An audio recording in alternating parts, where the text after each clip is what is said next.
bagaimana sikap kita terhadap mereka yang mengatakan maulid Nabi itu bid'ah? Karena ini menyangkut persatuan ukhuwah. Mohon Ustaz memberikan contoh bid'ah yang sesat. Perbuatan maulid Nabi SAW tidak bid'ah karena masih dipayungi dalil hukum yang umum. Mana dalilnya? Nabi Muhammad puasa tanggal 10 Muharram Asyura. Betul. Bapak ibu pun kemarin tanggal 10 Muharram puasa. Betul. Kenapa puasa? Karena bersyukur kepada Allah sudah selamatnya Musa dari kejaran Fir'aun. Maka apa kata Imam Al-Hafiz Ibnu Hajar Al-Asqalani? Kalau selamatnya Musa disyukuri setiap tahun, apalagi selamatnya kedatangan Muhammad sallallahu alaihi wasallam.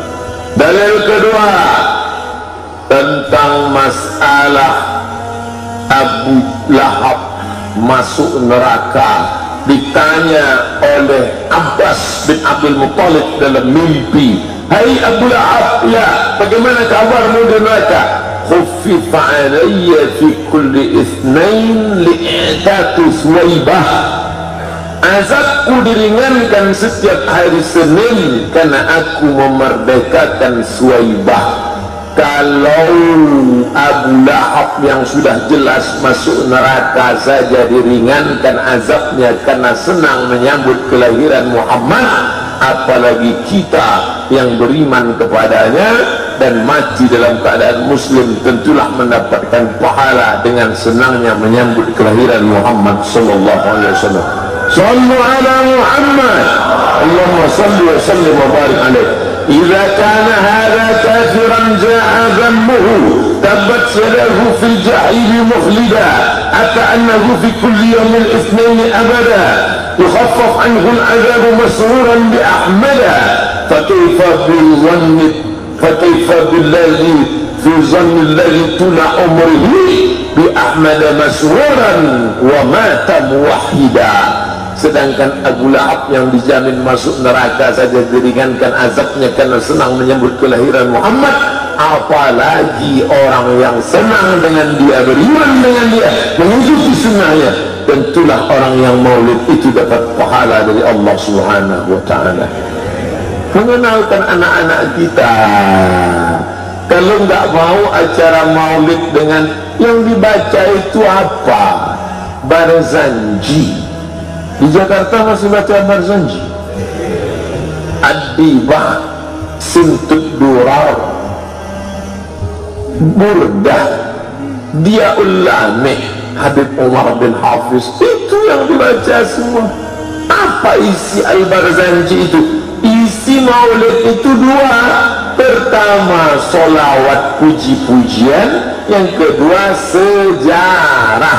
sejarah Nabi Muhammad sallallahu alaihi wasallam.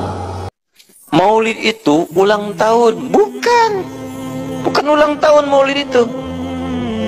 Bukan ulang tahun, bukan peringatan ulang tahun maulid itu. Ingat baik-baik, kalau pakai peringatan itu pakai Idul Milad, ya, hari kelahiran, peringatan hari kelahiran, ulang tahun. Tapi kalau cuman maulid itu waktu kelahirannya. Apa hukumnya hari kelahiran? Hari kelahiran gak ada hukumnya. Yang melekat hukum itu bagaimana menyikapi hari kelahiran itu. Itu poinnya. Paham ya? Ketika ada perbuatan melekat kepadanya, maka di situ ada hukum. Maulud itu bayinya berarti nabinya. Apa hukum maulud? Apa hukumnya nabi? Nabi yang lahir gak ada hukumnya. Jadi kalau Anda menolak maulud dengan pengertian seperti ini, maka Anda keluar dari Islam. Kalau dalam hukum seperti ini, saya menentang maulid Nabi, berarti Anda menentang kelahiran Nabi sallallahu alaihi wasallam.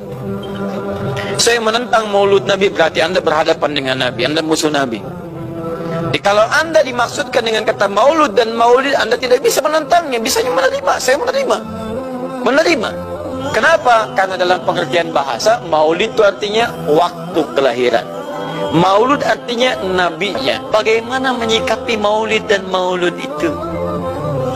Saya tahu nabinya dilahirkan, nabinya sudah ada. Jelas ya? Maka kemudian saya pun tahu waktu kelahirannya, bagaimana kemudian menyikapi itu semua. Maka Masya Allah, Quran surah ke 11 tadi, 10 tadi, Yunus ayat 57 sampai 58. Kalau sampai kemudian ke 58-nya, falyafrahu, gembira antum, gembira, bahagia, silahkan. Ya, maksud tidak gembira, Nabi Isa gembira, kita tidak gembira. Ya, Nabi Ibrahim gembira, kita tidak gembira. Nabi yang tidak melihatnya gembira, masa kita yang mendapatkan bagian Nabi tidak gembira? Jelas ya? Nabi yang mengharapkan hadir saat kedatangannya gembira. Kita yang mendapatkan kedatangan beliau walaupun tak mampu melihatnya, dan kita menjadi umatnya, masih tidak gembira?